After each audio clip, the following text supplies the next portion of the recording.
Thank you for staying with TV3 Sunrise, and I'd like to say a big hello to those of you that joined us online, because that's the way I get to see your names and give you a shout out. And Cassidy and Ajay, you said that you liked us. You clicked like on our page on Facebook 48 minutes ago. Kwesi Ampopo did that an hour ago. Stephen Akom 2 hours ago. And Bright Brew 7 hours ago.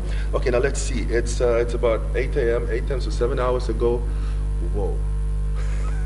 You were up at 1 a.m. Bright, I can respect that. Waiting for sunrise. Well, that's what they say. The early bird catches the worm.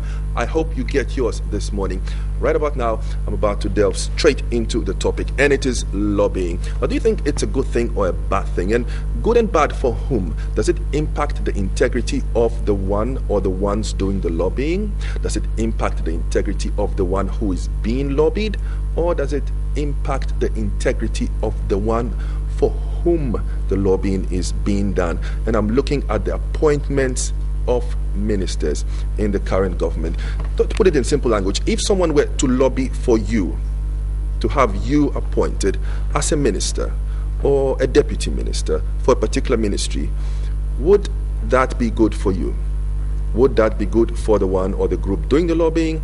And would that be good for the president, for example, to whom the Constitution gives the executive power to appoint whomever he chooses for whatever reasons he chooses to do whatever job he chooses or thinks that needs to be done? The Daily Dispatch gives us backgrounders on some of the presidential ministerial appointees. The analysis is on the back page. Makes for very interesting reading. I recommend this paper for everyone. My guest is Austin Gami. He has been a minister. He has served this country in various capacities. He is a consultant. He's an expert in language and conflict resolution. He says he can solve any problem in about 90 minutes. He tells me that over and over and over again, even the one in the Middle East. Good morning and welcome to Sunrise once again. Yeah, it's been a while. Yes. Nice seeing you, and I can see you're still smiling, and it's a wonderful thing. Yes. I know. When you mention the Middle East, except that which is divine, I don't go near it.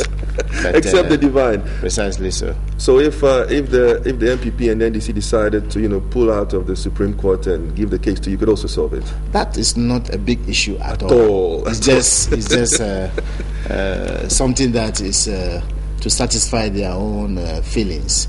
But, using language skills effectively. Yes. Okay, now let's look at it in the context of lobbying. And since we're talking about language and lobbying and how it impacts integrity positively or negatively, I want you to first explain to me what lobbying actually is. Lobbying in the real sense can be positive, can be negative, but depending upon the approach.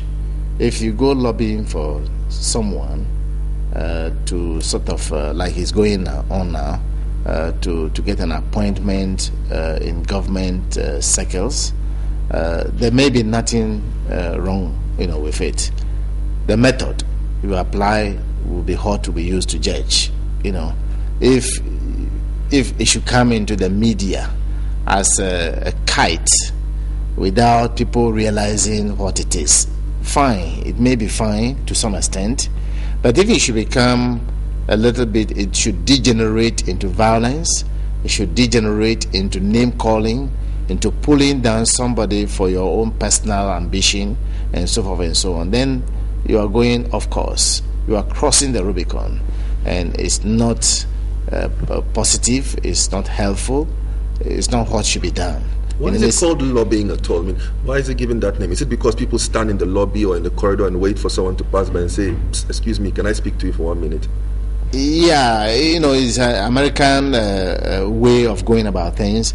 They talk about, if you go to Washington, a lot of lobbying take place, to sort of influence in one way or the other decision making to sort of go this direction or this direction.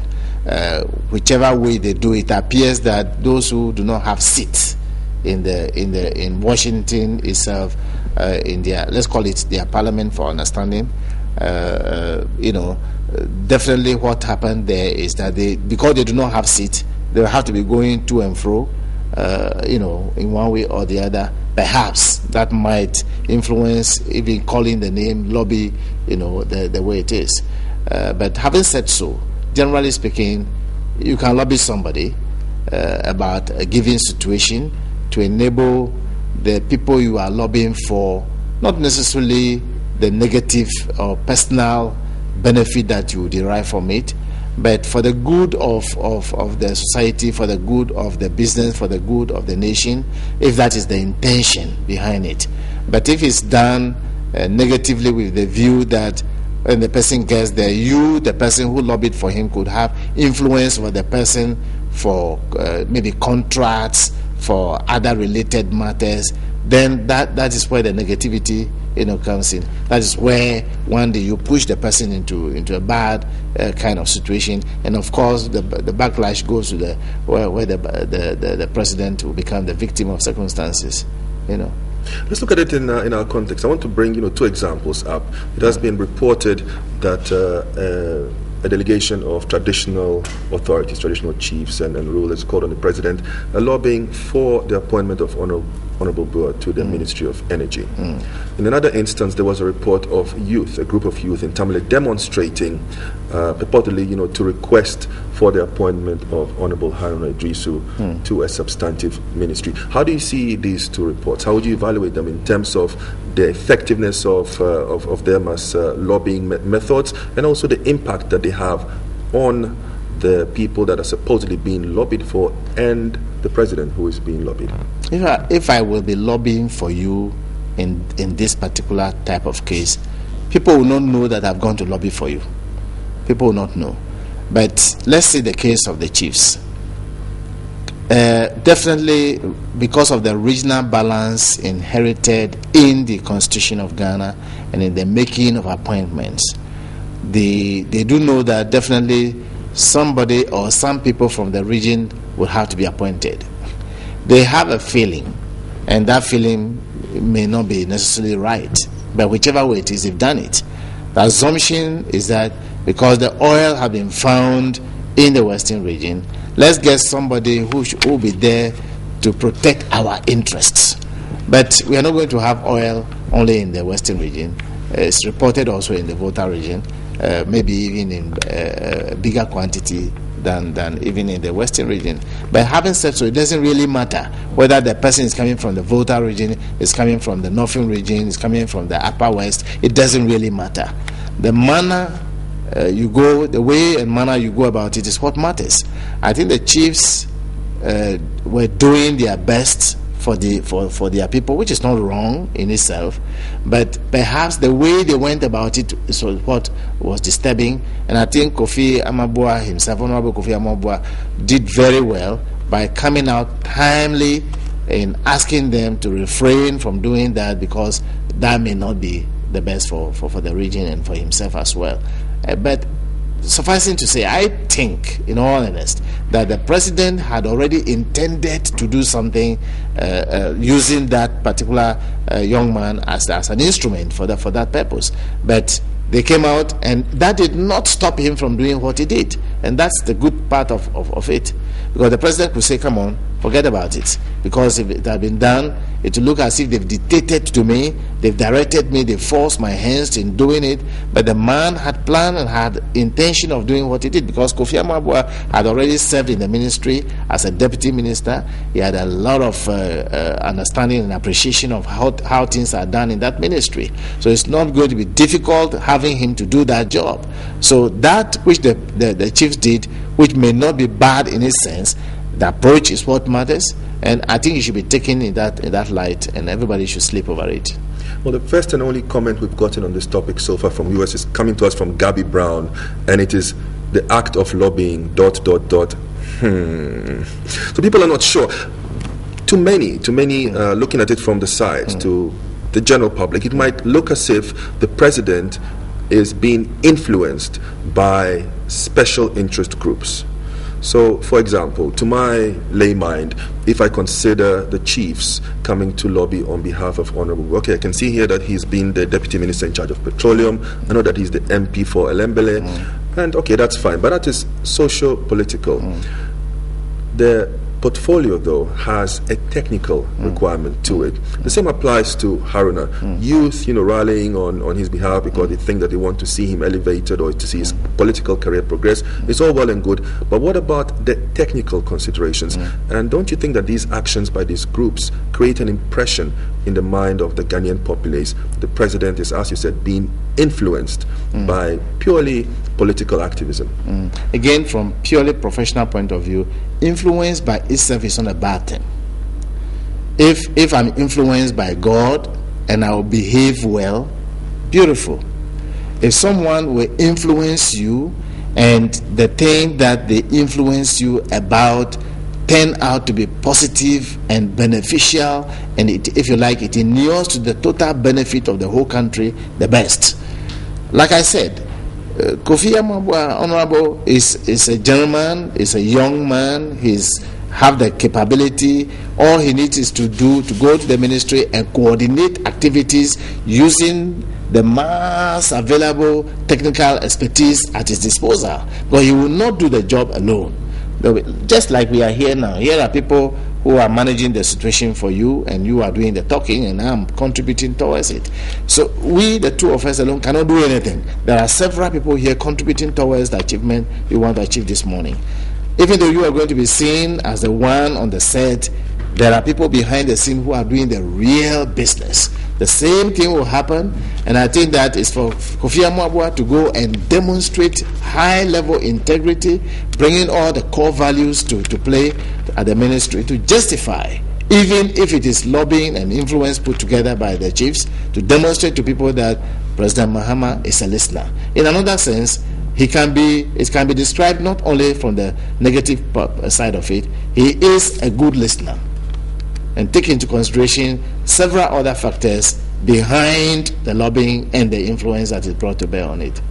Okay, agreed. I mean, I can easily understand it. A president, by definition, has to be a good listener. Listen to lots of varied advice coming from lots of different sources. But earlier on in our conversation, you said that if you were the one doing the lobbying, you would not make it a public affair. You would not hold a public demonstration, and you would probably not put it in the press. Now, here is an article from today's edition of The Finer. It's the front page. Mahama under pressure from North Volta, Greater Accra, page 3. Turning to it, it says that pressure groups from across the country have continued to mount pressure on President John Dramani Mahama to ensure what they believe is their due representation in his government. The article is by Kobna Annan and Gibran Abdul Wahab. What would you say to this? If I were to be the paper, that's the way I'll put the language, because I must sell my paper.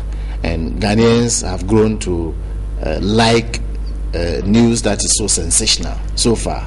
And so the way they put the heading is about the best for the paper, and it is not entirely, it may not represent entirely the truth about the people in the northern region, in the western region, in the Greater Accra, in the Volta region. It may not represent the truth. But having said so, there is no evidence so far that the president is under pressure. Well, this particular article, it actually gives names. It cites names of individuals. It mentions ethnic groups. Do you think that is helpful? Do you think that really affects the integrity of the people doing the lobbying, the one on whose behalf the lobbying is ostensibly being done, and the one who is being lobbied? It's negative. It's negative. It's not positive at all. It's not negative. It's negative. It's not positive. Why? But you see, because like I said, I can lobby for you, but I will not go lobbying. We don't do lobby in the open the way they are doing it. You can raise something as a kite to sort of find out whether when this is done, what about if this is done? What about if this is done? That is the way the language should go. Then the person who is going to do the appointment can now look at the varying array of things that are in front of him. What about this thing that I've read? Could it be that it could be of help to me to do that? Then maybe he can consider that. But if you come to the open to do it, then it ceases to be lobbying in that sense. You are now, that is the language they have used there now. Then now you are putting pressure, intense and unnecessary pressure upon the person.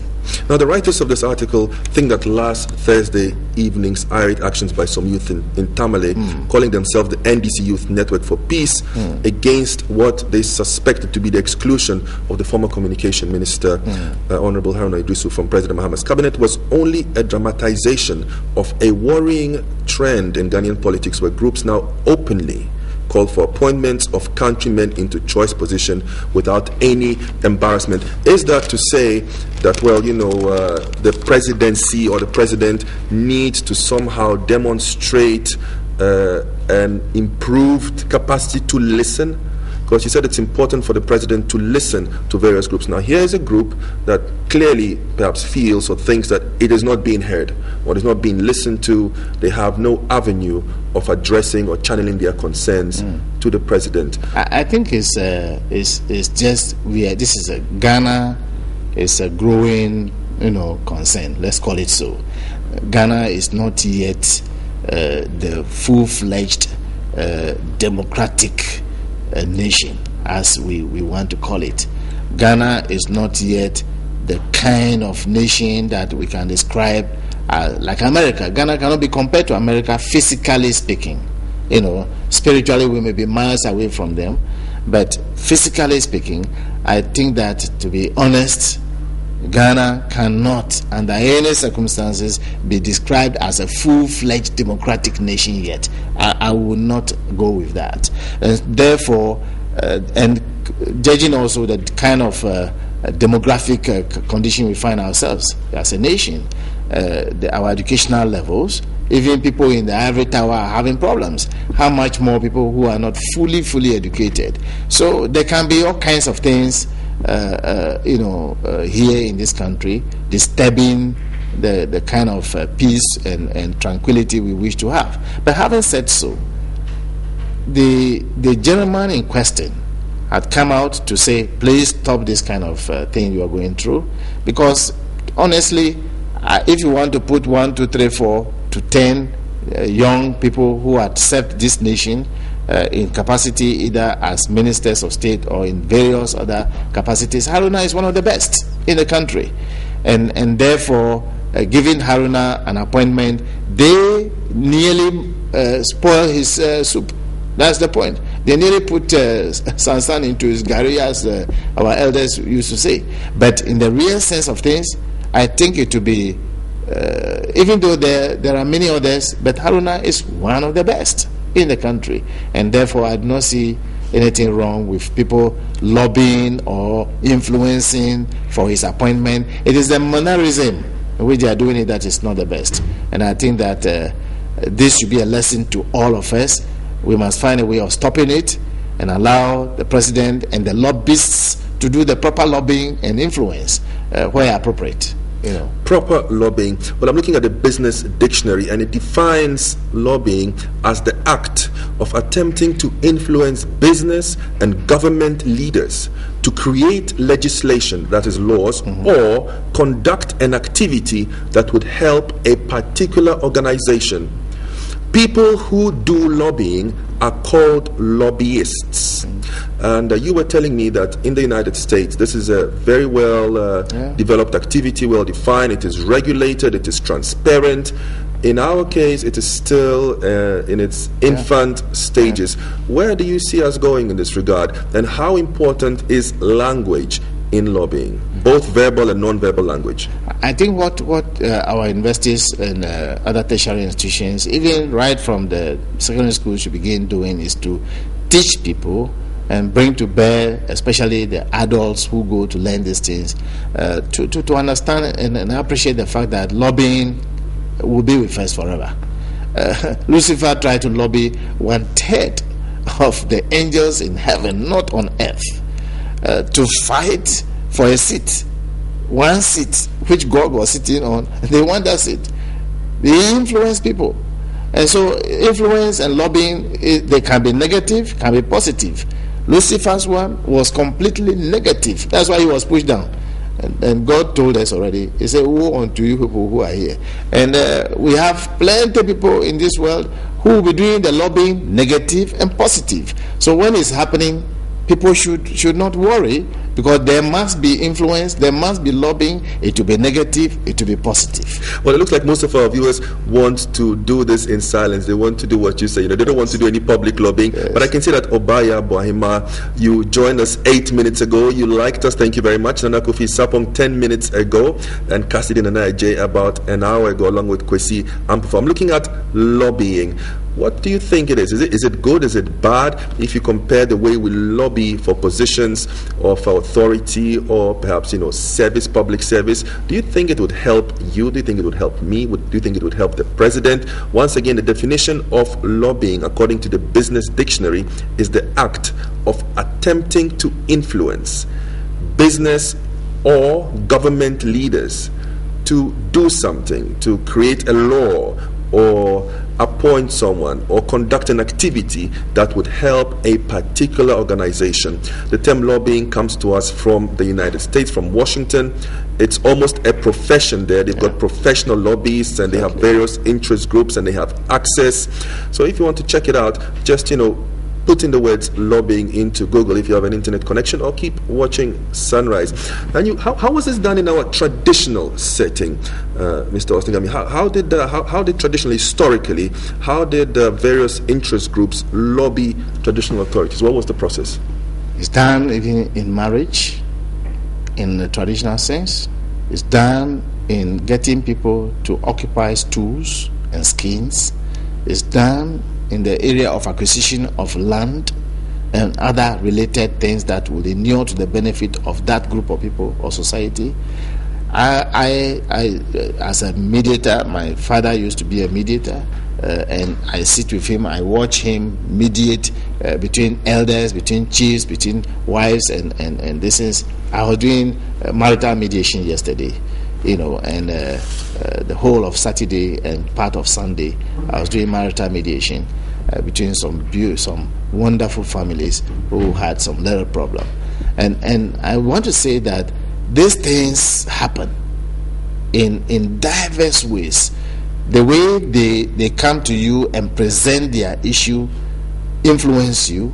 If you are not a real genuine, astute person in that direction, you can be influenced and swayed to one direction, but the good news about this particular thing we are discussing is that, like you said about the definition, there is an attempt to lobby, to influence. It's an attempt. So it's for me, the president, to accept or not to accept. That is the beauty about it. And there is overriding understanding in this country, except those who don't want to accept it, that we have, after Kwame Nkrumah, today we have one of the best gentlemen ever in Ghana as our president. And therefore, we do not have any reason to doubt his integrity as to people coming to influence him. It's for him to accept or not to accept.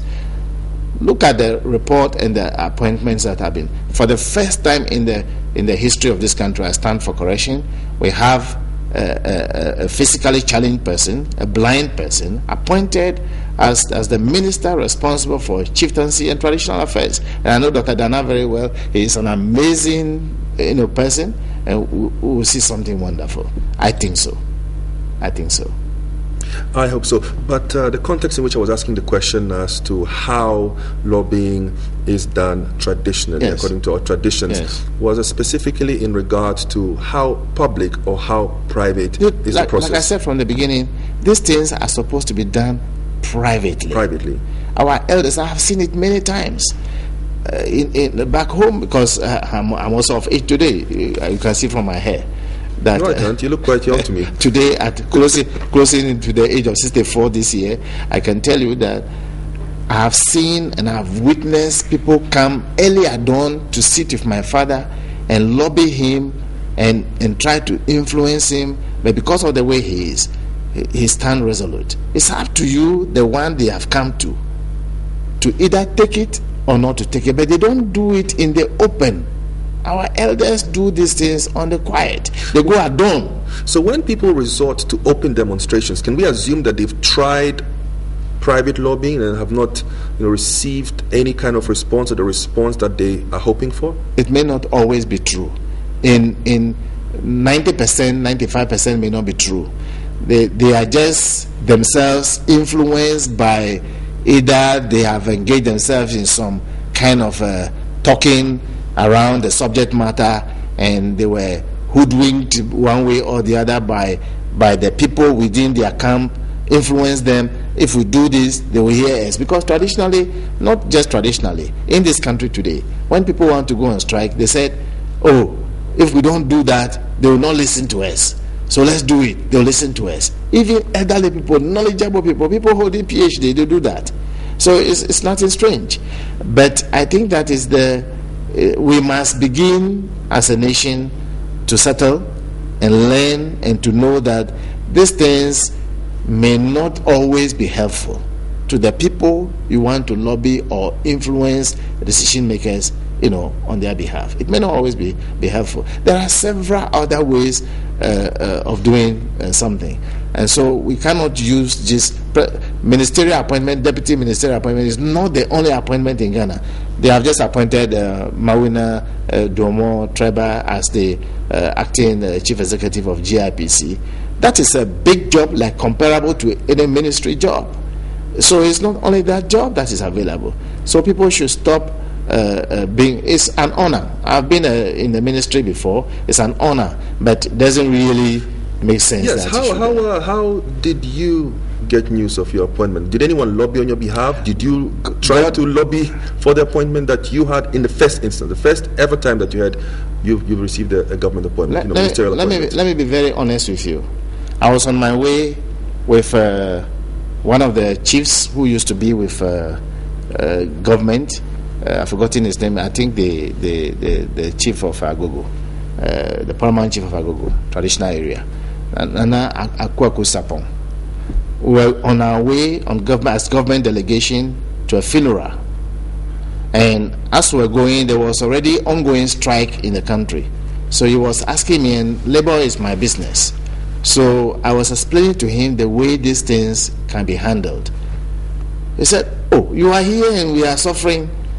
So then I will go and talk to the I didn't know that he was really going to do anything.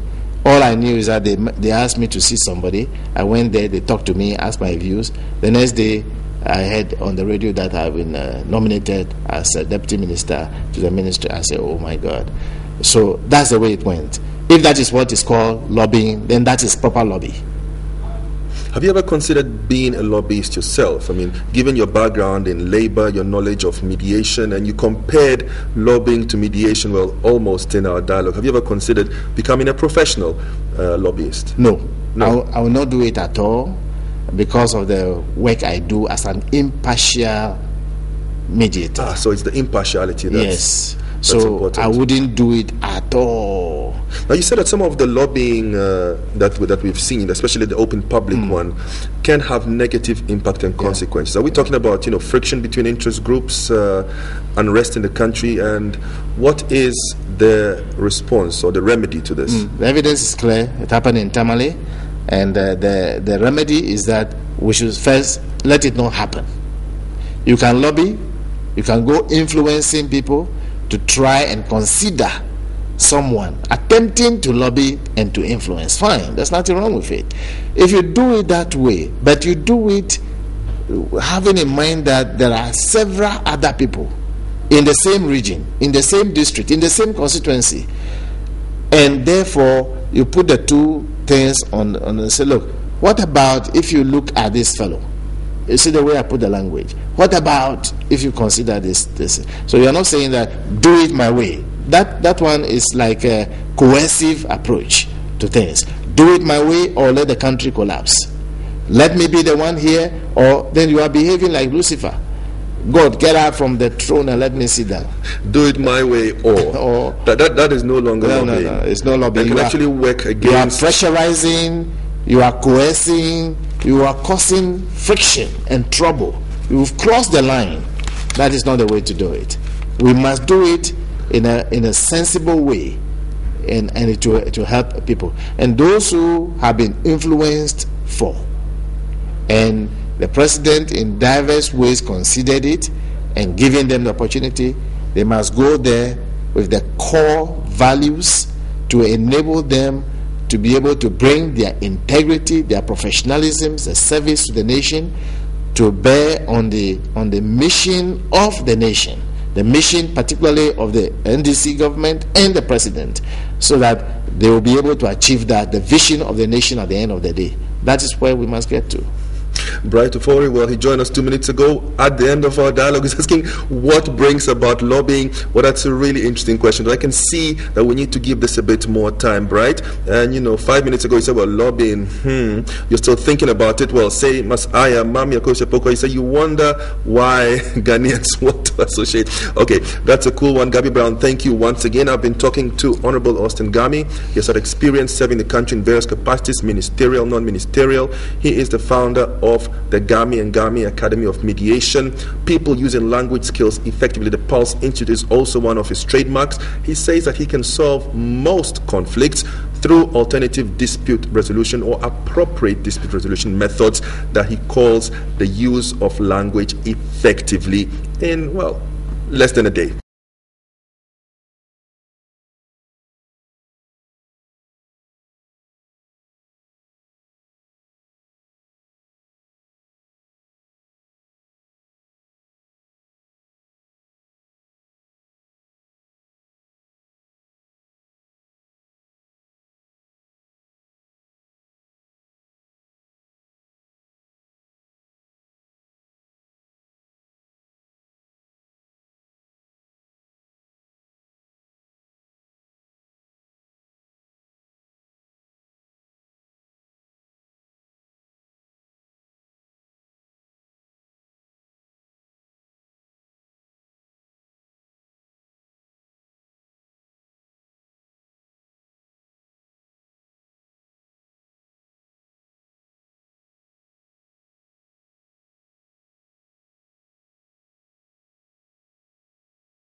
Now, that remains to be seen. If you have any issue that you think is unresolvable, why don't you get in touch with Austin Gami and see if he can help you sort it in just an hour. Daily Dispatch gives us backgrounds on the ministerial appointees, Mahama's new batch of ministers. There's an analysis on the back page. You can get it for yourself.